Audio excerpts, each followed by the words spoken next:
Exam आने वाले हैं, इस चैप्टर ने नाक में दम कर रखा है सर, समझ में नहीं आता।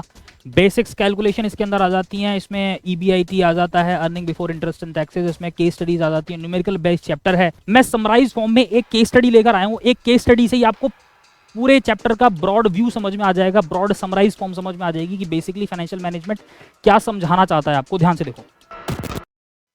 हेलो बच्चों, जय श्री श्याम। तो आज का हमारा टॉपिक है फाइनेंशियल मैनेजमेंट बिजनेस स्टडीज के अंदर। सर एग्जाम आने वाले हैं, इस चैप्टर ने नाक में दम कर रखा है सर, समझ में नहीं आता। बेसिक्स कैलकुलेशन इसके अंदर आ जाती हैं, इसमें ईबीआईटी आ जाता है, earning before interest and taxes, इसमें केस स्टडीज आ जाती है, न्यूमेरिकल बेस्ड चैप्टर है। बड़ी हमारे लिए प्रॉब्लम क्रिएट कर रहा है। मैं इस शॉर्ट वीडियो के अंदर कोशिश करूंगा कि इस चैप्टर को शुरुआत से एंड तक ऑलमोस्ट कवर कर लूं। थोड़ा बहुत जो बीच का पार्ट रह जाएगा मैं आपको बता दूंगा कि इसके अंदर क्या क्या चीजें इंपॉर्टेंट हैं थ्योरी में, और न्यूमेरिकल्स के लिए जो हम केस स्टडीज जो क्वेश्चंस आगे भी लेकर आएंगे आपके लिए। तो चैनल से जुड़े रहना। और उसके बाद आइए देखते हैं, इसको खत्म करते हैं जल्दी से। शॉर्ट में समझने की कोशिश करेंगे पूरे चैप्टर का क्रक्स, कि बेसिकली ये चैप्टर किस चीज के लिए कंसर्न्ड है, इसका मकसद क्या है आपको समझाने का। So financial management is what? Financial management is basically concern for management of finance. Finance मतलब रोकड़ा, पैसा। सो इसके अरेंजमेंट की बात की जाती है इसके अंदर। इसमें क्या होता है कि बिजनेस के अंदर जो फाइनेंशियल मैनेजर्स होते हैं उनको आइडेंटिफाई करना होता है कि कौन सा सोर्स बेस्ट है जहां से बिजनेस के लिए फंड्स अरेंज किए जाएं, और उस अरेंज्ड फंड को कहां इन्वेस्ट किया जाए जहां से हायर रिटर्न्स जनरेट होंगे। राइट, इसको हम बोलते हैं management of finance. So basically देखिए, in this financial managers ensure that there must be sufficient funds to operate business activities. So basically financial management में फाइनेंशियल मैनेजर्स क्या इंश्योर करते हैं कि हर बिजनेस की ऑपरेशनल एक्टिविटी को परफॉर्म करने के लिए, बिजनेस की जो मेन ऑपरेटिंग एक्टिविटीज है उनको परफॉर्म करने के लिए सफिशिएंट फंड्स की रिक्वायरमेंट है, और वो हैं या नहीं। सफिशिएंट मतलब ना तो सरप्लस की सिचुएशन होनी चाहिए, ना ही शॉर्टेज होनी चाहिए। अगर कैश हमारे पास, अगर हमारे पास फंड्स सरप्लस की सिचुएशन में है तो वो भी हमारे लिए नुकसान है। कैसे? मान लो कि मैं एक बिजनेस ऑपरेट कर रहा हूं जहां पर मेरे को 10 लाख की फंडिंग की रिक्वायरमेंट है। मैंने 10 लाख रुपए का लोन ले लिया at a interest of 10%। 10 lakh रुपए का मैंने लोन लिया है जिस पर 10% इंटरेस्ट है, तो ऑब्वियसली मेरे को सालाना उस पर कितना पे करना पड़ेगा? 1 लाख रुपए एज अ इंटरेस्ट मेरे को पे करना पड़ेगा। अब जो मैंने 10 लाख रुपए अरेंज करे हैं उनको अगर मैं किसी ऐसी जगह इन्वेस्ट ना करूं जहां पर मैं 1 लाख से ज्यादा जनरेट करूंगा, तो ऑब्वियसली वो मेरा लॉस में जाएगा। राइट, तो ऑब्वियसली मेरे को ऐसी जगह इन्वेस्ट करना पड़ेगा जहां पर मैं 10% से ज्यादा रिटर्न जनरेट करूं, बिकॉज 10% तो कहीं ना कहीं मेरी कॉस्ट ऑफ कैपिटल ही है। मैंने 10 लाख रुपए जहां से अरेंज करें, 10% तो मेरे को वहीं देना है, तो ऑब्वियसली मेरे को उससे ज्यादा रिटर्न जनरेट करने पड़ेंगे। ऐसी जगह उस फंड को लगाना है। अब मान लो कि मैंने 10 लाख का फंड अरेंज करवा लिया, बट एक्चुअल में जो रिक्वायरमेंट है वो 8 लाख रुपीज की है, तो कहीं ना कहीं जो 2 लाख रुपए का फंड एक्सेस है उस पर इंटरेस्ट मेरे को पे करना पड़ रहा है, एंड इट इज वेस्टेज।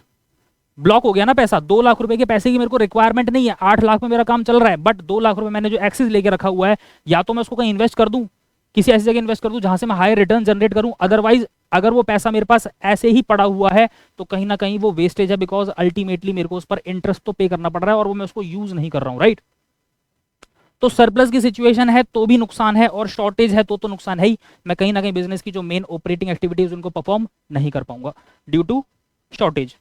इसके बाद मेजरली इस चैप्टर के अंदर हमें 3 तरह के डिसीजंस के बारे में पढ़ना है जो कि फाइनेंशियल मैनेजर्स के हाथ में होते हैं बिजनेस में।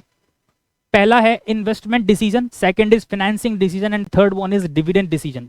ध्यान से समझने की कोशिश करना।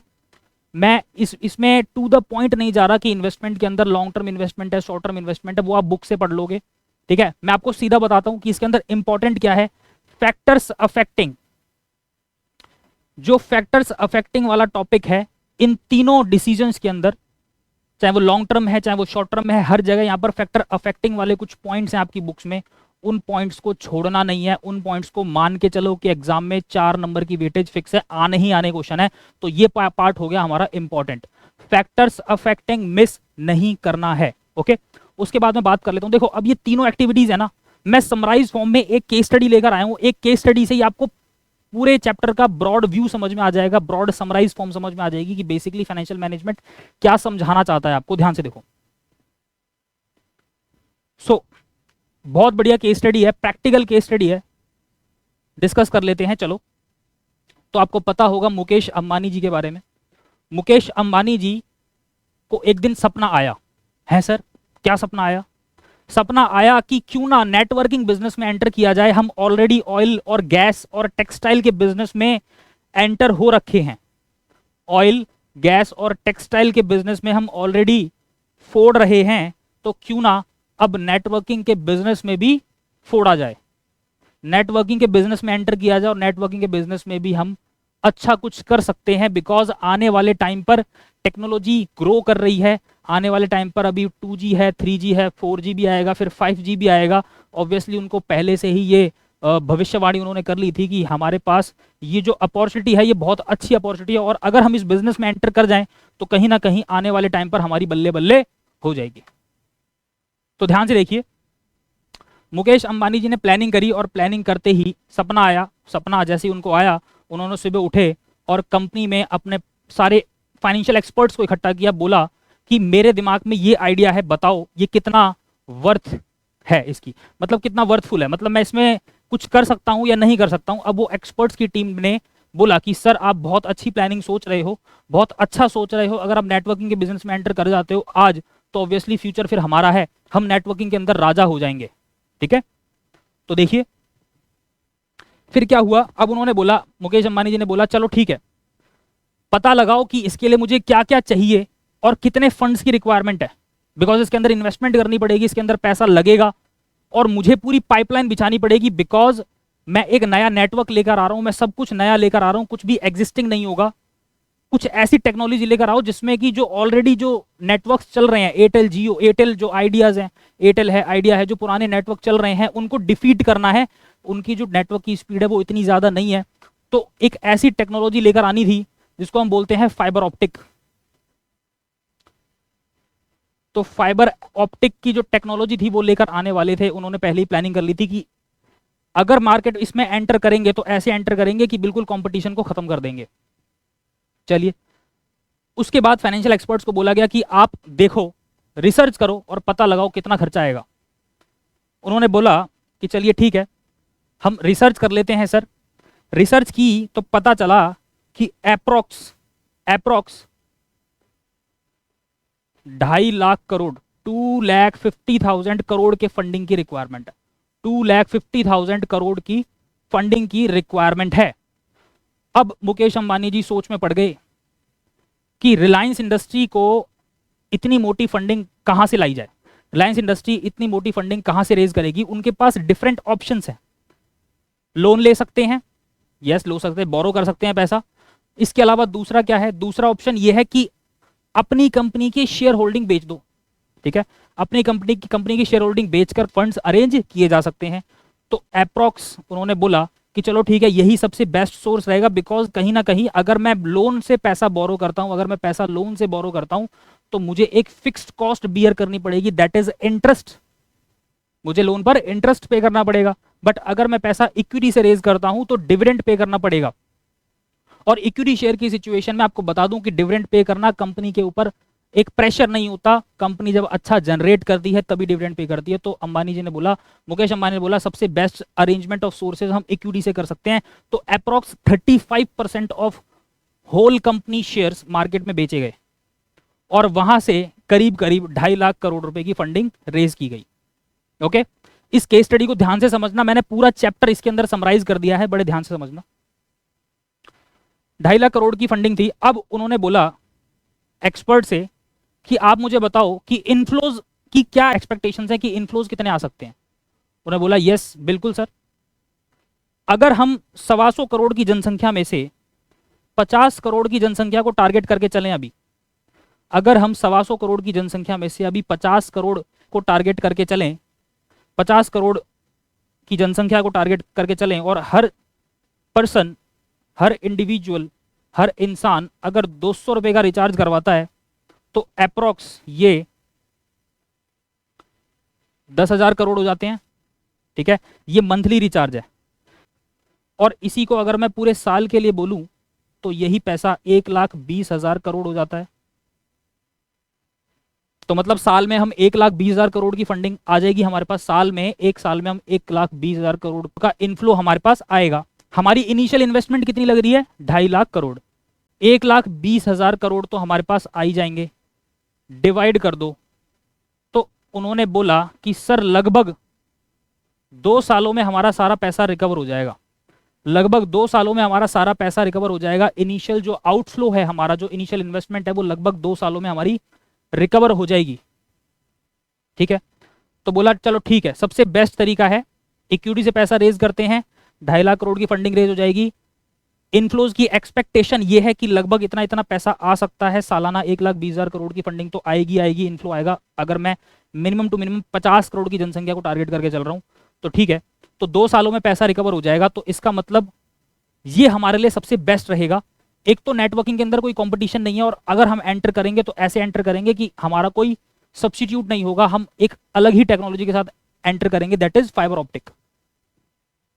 बता दिया मैंने आपको, फाइबर ऑप्टिक टेक्नोलॉजी के साथ हम एंटर करने वाले हैं। ठीक है, उसके बाद 1,20,000 करोड़ की फंडिंग से जो इनफ्लो आएगा, 2 सालों में तो मेरा इनिशियल इन्वेस्टमेंट खत्म हो जाएगी, इनिशियल इन्वेस्टमेंट जो मेरी गई है वहां से पैसा वो रिकवर हो जाएगा। उसके बाद मैं रिटर्न्स जनरेट करना स्टार्ट करूंगा, और रिटर्न्स में से फिर मेरे को कुछ पैसा अपने पास रिटेन रखना है, और उसमें से कुछ पैसा मेरे को डिस्ट्रीब्यूट करना है टू द शेयर होल्डर्स। ठीक है, उसमें से कुछ पैसा क्या करना है, रिटेन करना है रिजर्व्स में, और बाकी कुछ पैसा मेरे को शेयर होल्डर्स को भी देना पड़ेगा, बिकॉज अल्टीमेटली 35% जो शेयर होल्डर्स थे, 35% जो शेयर होल्डर्स हैं उन्होंने पैसा दिया है, तो अल्टीमेटली वो भी कुछ एक्सपेक्ट कर रहे हैं कि अगर बिजनेस ग्रोथ करता है तो हमें भी कुछ मिलेगा, डिविडेंड भी मिलेगा, as well as share price की वैल्यू भी बढ़ेगी। देखो, अगर कंपनी डिविडेंड पे करना स्टार्ट करती है तो ऑलरेडी उस पर एक्सपेक्टेशन बढ़ जाती है मार्केट में कि यस ये कंपनी ग्रोथ कर रही है, और इसके शेयर्स में अगर पैसा लगा दे तो हमारा पैसा भी ग्रो करेगा ऑब्वियसली। तो 35% जो शेयर होल्डर्स थे उनको कुछ ना कुछ रिटर्न भी देना पड़ेगा। ठीक है, तो रिटर्न भी देना पड़ेगा, और उसमें से कुछ पैसा हम रिटेन कर लेंगे, रख लेंगे अपने पास एज अ रिजर्व। होपफुली ये केस स्टडी आपको समझ में आई होगी। बस इस केस स्टडी के अंदर ही पूरे चैप्टर का सार है, पूरे चैप्टर की समरी है, ध्यान से सुनना। फर्स्ट इज, हमने इसमें क्या पढ़ा, हमें इस चैप्टर के अंदर ये 3 चीजें पढ़नी है, investment decision, financing decision and dividend decision. Investment decision की अगर मैं बात करूं तो इन्वेस्टमेंट डिसीजन के अंदर 2 चीजें हैं, 2 टेक्निक्स हैं बेसिकली कि कहां इन्वेस्टमेंट की जाए। ठीक है, जिसका पहली टेक्निक बोलते हैं हम पे back period, and second is NPV, net present value. तो अगर मैं पे बैक पीरियड की बात करूं, इसका मतलब ये होता है, पे back period is concern for basically जो मैं इनिशियल आउटफ्लो मेरा जा रहा है, इनिशियल इन्वेस्टमेंट जो मैं कर रहा हूं वो कितने सालों में मेरे पास रिकवर हो जाएगी। मैंने बताया आपको कि सर 2 सालों में पैसा रिकवर हो जाएगा। ठीक है, इसके बाद बात करते हैं नेट प्रेजेंट वैल्यू। ये भी एक टेक्निक है आइडेंटिफाई करना कि कौन सा इन्वेस्टमेंट प्लान बेस्ट है। ठीक है, उन्होंने इस इन्वेस्टमेंट इन नेटवर्किंग बिजनेस में देखा कि ये हो सकता है, ये होने के बाद उन्होंने बोला 2 साल में पैसा रिकवर हो जाएगा, तो बेस्ट टेक्निक पे बैक पीरियड उन्होंने अप्लाई करी, और उन्होंने आइडेंटिफाई कर लिया कि 2 सालों में पैसा रिकवर हो जाएगा, मतलब बेस्ट है। नेट प्रेजेंट वैल्यू टेक्निक क्या है, फ्यूचर में आने वाले इनफ्लोज को प्रेजेंट वैल्यू पर कैलकुलेट करके प्रेजेंट आउटफ्लो, आज की डेट में जितना पैसा जा रहा है, और फ्यूचर में जो इनफ्लोज होंगे उसकी प्रेजेंट वैल्यू निकालकर कंपेयर करो और देखो कि कितने इनफ्लोज, अगर इनफ्लोज ज्यादा हैं आउटफ्लो कम है, तो मतलब कहीं ना कहीं ये बिजनेस फ्रूटफुल है, इस बिजनेस में, इस बिजनेस मॉडल में हम पैसा लगा सकते हैं। तो 2 टेक्निक से, इन 2 टेक्निक से आइडेंटिफाई कर सकते हैं। ठीक है, तो ऑटोमेटिकली अगर मैं दोनों टेक्निक भी यूज करता हूं तो दोनों टेक्निक से मेरे को पता चल रहा है कि यस इन्वेस्टमेंट के लिए ये बेस्ट है, नेटवर्किंग बिजनेस बेस्ट है। राइट, उसके बाद second thing is what, financing decision, कहां से पैसा अरेंज किया जाए। तो कहां से पैसा अरेंज किया था, लोन भी ले सकते थे, बट लोन में क्या था, एक फिक्स कॉस्ट आती, इंटरेस्ट की कॉस्ट आती उसमें। राइट, तो कौन सा बेस्ट सोर्स था इनके लिए, इक्विटी, बिकॉज इक्विटी में एक हार्ड एंड फास्ट रूल नहीं है आपके लिए। इक्विटी में जो कंपनी है वो रिलैक्स रहेगी, जब सरप्लस जनरेट करेगी तभी जो है प्रॉफिट्स का पार्ट डिस्ट्रीब्यूट करेगी to the equity share holder. So best source कौन सा है, इक्विटी। ठीक है, तो यहां पर सबसे बेस्ट सोर्स क्या चुना गया कि सर इक्विटी से पैसा रेज कर लेंगे। उसके बाद है डिविडेंड डिसीजन।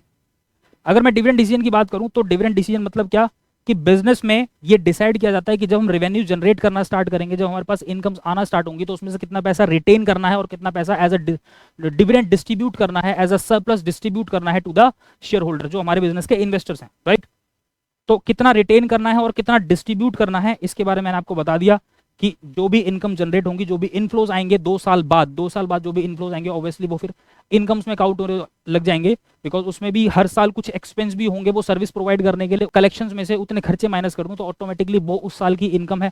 अब उस इनकम में से कुछ डिविडेंड पे करेंगे और कुछ उसमें से रिटेन करेंगे फॉर द रिजर्व्स। ओके, तो ये है इस चैप्टर का पूरा समराइज फॉर्म। आपको ब्रॉडली इस चैप्टर के अंदर ये 3 चीजें पढ़नी है, investment decision, financing decision, dividend decision. मैंने तीनों डिसीजन एक केस स्टडी के थ्रू आपको समझाने की कोशिश करी है और ये समराइज फॉर्म में आपको समझ में आ जाएगा। इसके बाद है फैक्टर अफेक्टिंग, बहुत इंपॉर्टेंट टॉपिक है तीनों डिसीजंस के अंदर, छोड़ना मत इसको। इसके बाद अब आगे हमारी रिलेटेड वीडियोस और आती रहेंगी बिजनेस स्टडी में, चाहे वो केस स्टडीज हो सकती हैं। इसके अलावा करंटली प्रेजेंट में आप जो भी सिचुएशन फेस कर रहे हो, जो भी आप प्रॉब्लम फेस कर रहे हो अकाउंट इको बीएसटी के अंदर, प्लीज कमेंट बॉक्स में बताइए कि सर ये हम प्रॉब्लम फेस कर रहे हैं, according to your problem we will make video and आपको हमारी तरफ से बेस्ट सॉल्यूशन प्रोवाइड किया जाएगा। ठीक है, सो ठीक है, थैंक यू सो मच, जय श्री श्याम।